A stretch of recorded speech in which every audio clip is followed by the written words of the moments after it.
Rogers TV Durham would like to acknowledge that we are on the treaty and traditional territory of the Mississaugas of Scugog Island First Nation of the Mississauga Nation. May we respectfully honor the knowledge and understanding of the Indigenous stewards of these ancestral lands and ensure that the voices of the First Peoples are represented in our collections, programs, and services. The opinions expressed in the following programs are those of the participants and do not necessarily reflect those of Rogers Cable or Rogers TV.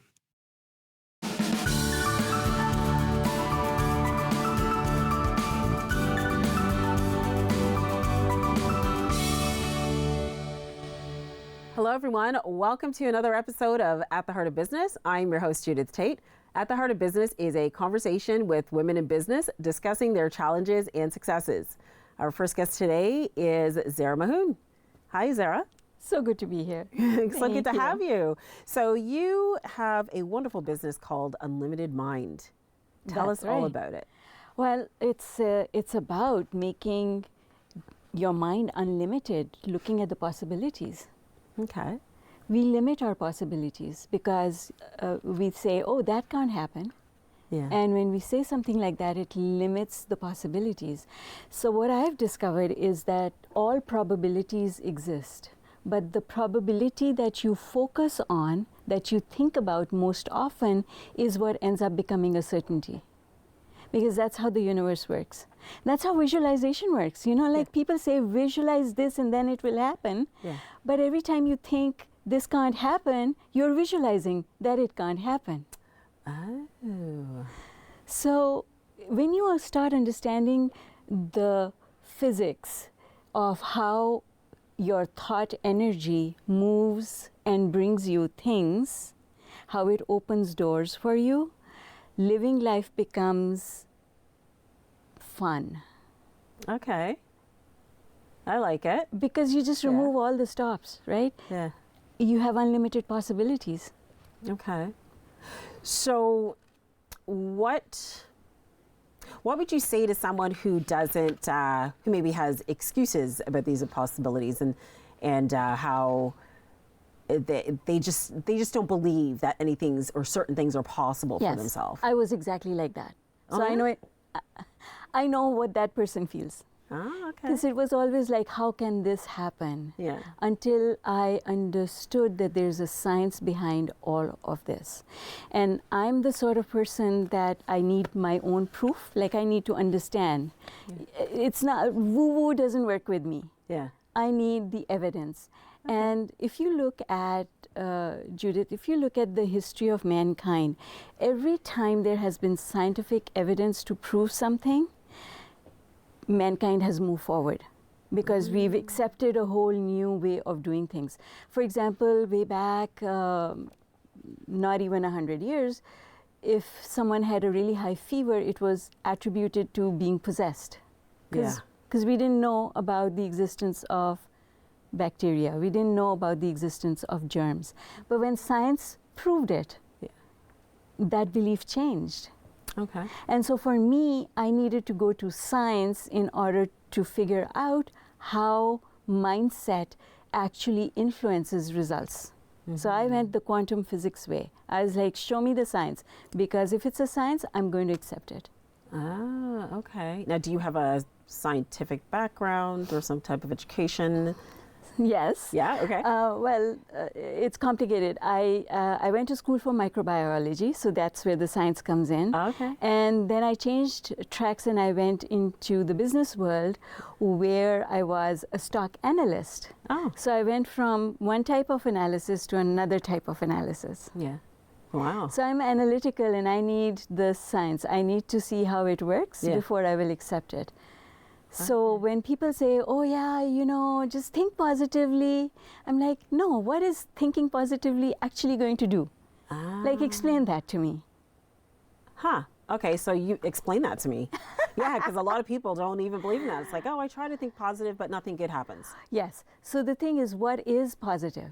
That's where you first start. Okay. And when we use words like don't, we are not actually being positive because we are activating the opposite of what we want. Yes. At an energetic level. And then your thoughts, we know that we can measure thought energy, right? That's what measuring brainwaves is all about. So that's the energy that you're sending out into the universe.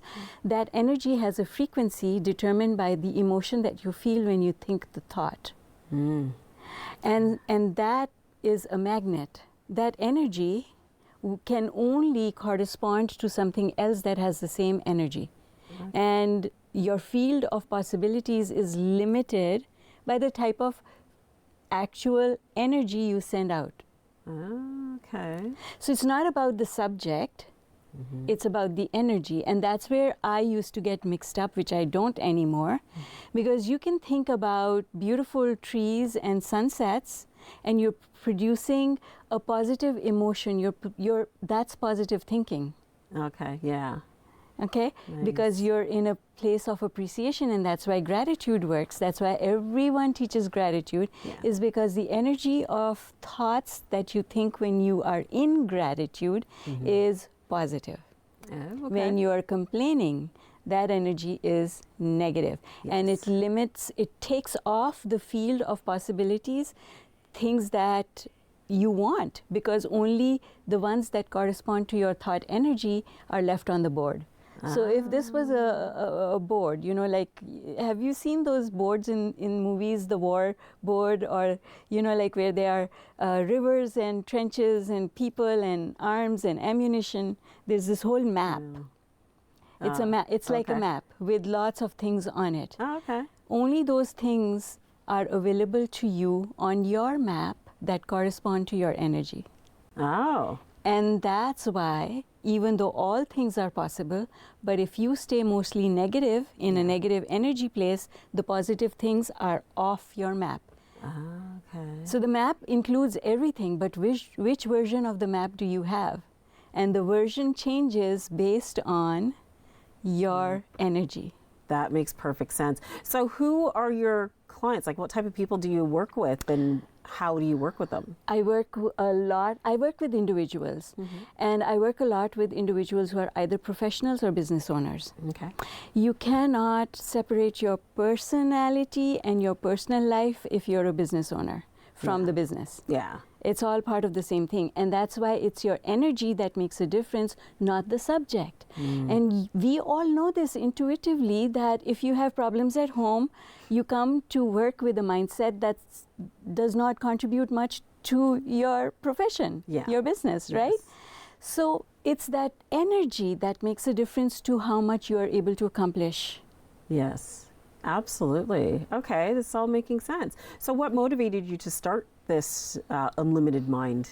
My life. Yeah. Oh, okay. Tell us about that. My life. So my life was so messy, and I went through so many situations with abuse and lack of money and just problems everywhere in every aspect of my life. Yeah. And I was at a point where I was penniless. And I had tons of problems that I could not fix with money. You know, most problems you can fix with money. I had to find a way to fix my problems that didn't involve money, because I had none. Okay. And so as I was a researcher. I researched, what do I do? And all this material started showing up for me that said, you can change this if you change the way you think. And I was like, yeah, that doesn't, you know, because here's what I thought. I thought I was the most positive person in the world because everyone told me that.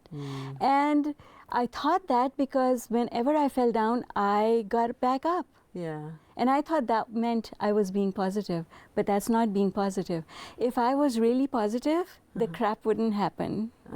Sorry for the language, but you know. That's okay. But it wouldn't have happened. The bad stuff would not have happened if I was really positive. Yeah. So one day I had this epiphany. Oh my God, if I was a really positive person, all of this wouldn't be happening in my life. That means I think I'm positive, but I'm not. And that's when I started figuring out the science, because to me the science is important. It's not like you tell me be positive. Yeah, what does that mean? Yeah. So I went after the scientific explanation of how energy works and how how energy controls what you can see. Because we know two people walking down the street see two completely different things. Sure. You know, like even if you look at police investigations and they ask 10 people for their witness testimony, 10 people will tell 10 different stories because even though all 10 were there, they didn't all see the same thing. Exactly. Why? Yeah. Because facts plus perspective, which is based on your belief system, is equal to what you think is reality. Yes. Got it. Right? So do you imply or apply all of that, what you've learned and what you use with your clients in your books? Tell us a bit about your books. I joke about it. I say that every time I learn something, I write a book about it. Oh, and you have how many books? 19 now, 19. And the 20th one is on its way. Good for you. Wow. That's so I've had a lot to learn. Yeah, you've learned a lot, obviously. It's great. I love it. Yeah. So yes, my books are all about, okay, I dealt with this situation, let's share this with people. Yeah. I dealt with this situation, let's share it with people. I love that. That's great. Yeah. So give us some titles of the books. I can't see from here. So Unlimited is the fundamental, it has the fundamentals of what I teach. And Unlimited is a workbook. Oh. And it has the things that I did to bring myself up out of the ditch that I had fallen into. Yes. And the interesting thing about this is that I do these things and they're all commonsensical things. Yeah. There's nothing woo-woo about it. Commonsensical things that I did every single day and my life improved. 6 months later, I was in a totally different place. And then I stopped because I was like, oh, I fixed it. And keep going. It didn't last. Yeah. It didn't last because it takes work to keep yourself on the positive side of things. It does. It does. It's about, we are thinking thoughts, 68,000 thoughts a day for an average person. Do you keep track of how many of those were positive and how many were negative? We don't even know. Like if I ask you, what were the first 5 thoughts you had when you first woke up today? You're going to be like, can you answer that? I need my coffee. That's the very first thought. Okay, we got that one. We got that one. Yeah, after that I have no idea. But 68,000. Yeah. So we lose track. Yeah. And so we have to train our mind to think positively all the time. Yeah. And that training takes time because we trained it wrong, at least I did. I trained it wrong the first time, and retraining always takes more time. Yes. Because if you get used to, if you're into any kind of sport, and I used to be into tennis, so if you serve a certain way and you have to change that, oh my God. Oh yeah. Because it's so automatic. You just do it that way. Yeah. Right? It's like chopping vegetables. When you learn how to do it, you just do it that way. Yeah, exactly. Right? So learning from scratch is easy. Changing what you've learned takes a lot more time, and it takes a lot more conscious effort. Exactly. So real quick, what pioneer advice do you have? Pioneer, what do you mean by pioneer? So any words of advice for someone who's just getting into business in 30 seconds or less? Getting into business. Yeah. All things are possible. Never limit yourself. That's why I call my business Unlimited. Never limit yourself. If you're limiting yourself, you have negative beliefs that you need to let go.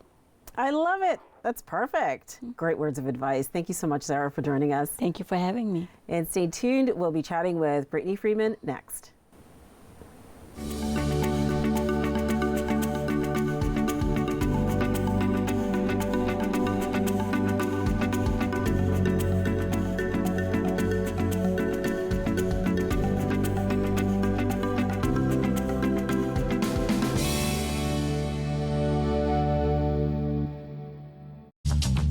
This program is brought to you by Ignite TV. Now you're in command. Visit Rogers.com for more details.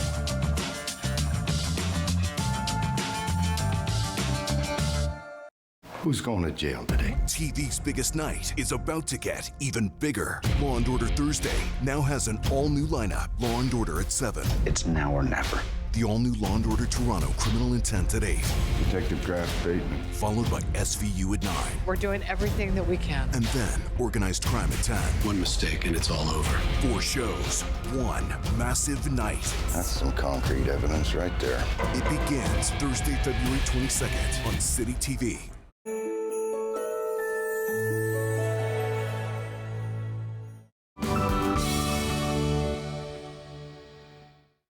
Hello, everyone. Welcome back to At the Heart of Business. I'm your host, Judith Tate. At the Heart of Business is a conversation with women in business discussing their challenges and successes. And our next guest is Brittany Freeman. Hello. Hi, Brittany. Hi, nice to see you. Good to see you too. Thanks so much for being here. Thanks for inviting me. So you have a lovely business called Be Free Mindset. Yes. And so tell us about Be Free Mindset. Yeah, so Be Free Mindset is my coaching business. I actually started this business back in 2019, and it was kind of as a result of me going through my own personal journey and kind of lending into my own skills and my personal power. And so I coach women, predominantly women. I do work with males as well in the corporate space, but predominantly women to really help them better communicate, gain clarity in their life or business, just generally move into the next level self that they're looking to kind of elevate in. And we work on all sorts of different areas of their life, teaching them modalities to help them with emotions that they're facing or any struggles, challenges, things like that. So yeah, that's kind of the heart of business, so to speak. Okay. So is that kind of a play off of your name? Yes. Yeah, I noticed that. I was like, Be Free Mindset. Yes. Brittany Freeman. So it's always hard to kind of choose. You go back and forth with like, do you want your business to be your name, like your identity? Yeah. But then I also thought, what if things change? Like, marriage and that sort of thing, like your identity kind of shifts over time. And so I still wanted a piece of like who I am in the business, but making it kind of be free. And that was also a nickname that I had, Be Free, or, little B. So I was trying to get a little B. So I was trying to get a little bit of, fun in there. Oh, well. I love it. Creative. So what motivated you to start Be Free Mindset? Yeah, so, oh goodness, loaded. Lots to unpack there. But basically, I had my own experience with just managing my own mindset from chronic illness and being diagnosed when I was 18. And I think that was kind of the pivotal moment that started my journey on just like the self-development, really getting into things like law of attraction and thinking positively. And my mom kind of exposed me to a lot of that as well when I was younger and from high school into university. But then, 2018, it was like, I think it was like my 29th birthday. I was like going into a new decade. And there were a lot of things that I was just really unhappy with. I was in a relationship that I wasn't satisfied in. I was in a job that was like toxic, and I just felt like I was giving so much. It was that hustle mode and culture, and I was really tired of it. And then my health was, acting up with my flaring up of Crohn's disease. And so I just had to take a step back and really step into uncovering and unpacking what it is that was keeping me stuck and making me feel so stagnant. And so I actually removed myself from the relationship, basically left the job that I was in with no backup plan. At the time I lived with my parents, so that was okay. I had some backup and support. And then I was actually in the hospital for a couple of weeks, and that kind of just changed the trajectory of everything. Because at that point, it got me more focused on myself and taking that time to kind of heal and self-reflect. Hired my own coach. She helped me, work through some of my skills and what I was passionate about and where my purpose kind of lay. And then, less than like 6 to 8 months later, I actually started my coaching business. Oh, wow. So that's a lot that you went through there. Yeah. And I think that's pretty impressive that you recognize that you were just in a place where like you were stuck, as you said, and you left everything. Like you left your marriage or relationship, you left your job. Like how do you work up that courage to do that? Because that's a pretty big leap and pretty scary for a lot of people. Right. I think, for a lot of people, it's just reaching that breaking point. Like you really have to get to the point where you're so sick of your own crap and not doing something about it. Yeah. And so that's just how I felt. I think it's when like your emotions really, you start to feel like I want to say like betraying yourself in a sense. Like that's the best way to describe it, because you literally feel like you're in conflict with yourself, and it's so draining and it's so exhausting. Yeah. And at that point too, your body is showing it. So I knew, right, like there's flare-ups coming, there's things like my digestive system, everything's like almost feels like it's falling apart at once. And so I think that's like a really great indicator that change is coming, and it's good to kind of embrace that change. Is it easy? Absolutely not.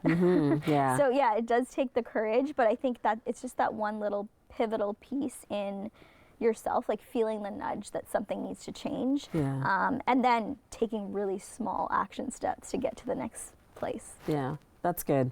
I really like to hear you say that, because I know lots of people are just like they're stuck in so many different areas of their life, and it's not that where they're at is easy, but sometimes it's just easier to stay stuck than to like take the action steps to move forward. Right, like the comfort level. Yeah, it's just staying comfortable, right? Like it's easier to be comfortable, and you know, even just like having that cushion job or paycheck, or recognizing, you know, you can step into something else, or you have a calling or a passion, or you feel more purposeful doing something else, but there's those things that are holding you back. And so yeah, it was, for me, it was like I just need to drop it all and kind of like, you know, just clean the slate and restart. So what became like your why? Because it really helps when you're moving forward, taking another path in life or another direction. You have to be so focused on your why. Right, and that's something that I go back to when like times are, you know, difficult, or I'm having to maintain this like resilient mindset. For me, I feel like my why came like indirectly from being diagnosed with Crohn's disease when I was 18, because literally if I didn't undergo that, if I didn't experience all of those challenges, being hospitalized, having to drop out from university, you know, heal, understand my body, that is kind of what pushed me in the direction of wanting to go into science, to study science, understanding your mindset, the mind-body connection. And so a lot of my pillars in my business speak to kind of what I experience and what I know I can support other people with. And that is, you know, clarity, again, just getting clear in what you want, what your passions and your skills are, and how they can all align. Communication, good communication, confidence, you know, being able to not dim your light or your voice and speak up. And then the mindset piece, which has just always been kind of that fine line behind everything that I do, that having that resilience in terms of my mindset and optimism. And that all translates into kind of your own energy and your personal brand and all of that. So kind of bringing that vulnerability forward in my business, I always go back to that why of if things are tough, it's like, this is why you're doing it. It's because you know that you can make a difference in this way. There's nobody else who can do what you can do. And so, yeah, it's just one of those things I have to come back to, that higher intention. Oh, I love it. That's great. Thanks. Have you had any setbacks that were kind of like a blessing in disguise? Oh, yeah. I mean, I think over the years, like, I wouldn't call this a setback, but even in the beginning of kind of getting started, investing in yourself. Like when I hired my coach and spent thousands of dollars on my personal development, that was the first time I ever did that. I wouldn't call it, at the time, it felt like a setback or of like something that I was doing that was not right.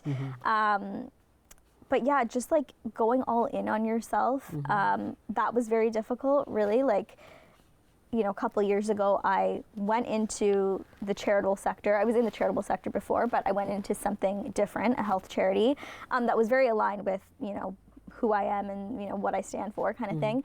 But then there was buying a home, you know, getting into a relationship, you know, buying a home with that person. All of these things come into play, and so I had to put some of the business goals that I had a little bit on the back burner, knowing that I would bring them to the forefront again. But again, like, when you buy a pre-built home and then you have to move into it, you have to show your income for, you know, a specific number of years. And so if I'm trying to go from leaving my 9 to 5 to taking my business full time, and I don't have, you know, that stable income to show, it would have impacted, you know, our ability to grow in that way within our relationship. And so it's kind of that compromise, which actually wasn't a setback because I was able to kind of do things within my business in tandem with working a 9-to-5 as well. Yeah. So I think, one of the difficulties was just like going in all in on my business. Yeah. It was conflicting. Like it was hard. It was a hard decision to make. Oh yeah, for sure, definitely. And I really like that you pointed out, just investing in yourself, getting a coach. You'll get to your goals a lot faster when you hire someone or you work with someone who's kind of taken that same path as you, or who's been there, right? And can get you there faster. And it's not listening to, the people who have opinions but haven't necessarily done what you're looking to do. Oh yeah. Love those people. Yeah. You always have those. Yeah, exactly. So what words of advice would you have to someone, say, who's even had some health challenges and they're trying to leave that 9-to-5 and they're trying to start a business, or they're just trying to start something or make a shift in their life? What words of advice? I would say listen to yourself, and it's a lot easier said than done, but it's actually listening to your intuition. When I said when you're pursuing something that you're so passionate about and you love doing, you'll no longer feel in conflict with yourself because you're so busy doing what actually serves you and fills you up. And so in order to get to that place, though, you have to make small tweaks and adjustments to your everyday life and environment, right? So it's not, you don't have to drop everything at once. I rode the wave for 3 years before I made the decision to leave my business, leave my 9-to-5 alongside having my business. But it's listening to those inner nudges, right? If something's telling you, this doesn't feel right, or I need to make more time and space for myself on a day-to-day, build a routine, I need to work out, I really want to join a dance class, do those things. I think it's listening to those little nudges, and as you do that, you'll build a little bit more confidence over time, and you'll see opportunities open up to you, right? Ask for support, speak with people who are like-minded and who have similar interests or goals as you do, and I think that's the gateway, or the doors will open very naturally. So I would just say listen to yourself. Pay attention to the nudges. That's important. I really do believe that that gut feeling, our intuition, that's something that's built into us to protect us and guide us. Absolutely. So it's really important. So who are the people, dead or alive, who have impacted you the most or influenced you the most? Or name one. Definitely, I have a few. I think there's a few motivational people. I would say when I first got started on my journey, Mel Robbins. I'm not sure if you know. Yeah, she's very motivational, but she's realistic. She's a straight shooter, but she's also very heart-centered. You can tell she's has a level of empathy and understanding, and so I really like that about her. She's someone I kind of look to for advice or inspiration, motivation. There are people like Dr. Joe Dispenza or Dr. Gabor Mate, who are very much, again, understanding the mind and the body and making all those connections, but also expressing it in a digestible way and a more humane way of storytelling and understanding people's stories in life and how it connects to what they're doing and what they're feeling now. And so I really resonate with a lot of the things that they say. And there's people like Oprah and just the motivational people who really, from their stories and from being super vulnerable, they're the people who you kind of want to look up to and emulate and understand. And there's so much good stuff you can get from kind of looking to them. Excellent. Well, thank you so much. Thanks so much, Brittany. This was such a lovely conversation. Thank you, and thanks so much for having me. It was a blast. Great, and thanks for watching. We'll see you next time on another episode of At the Heart of Business.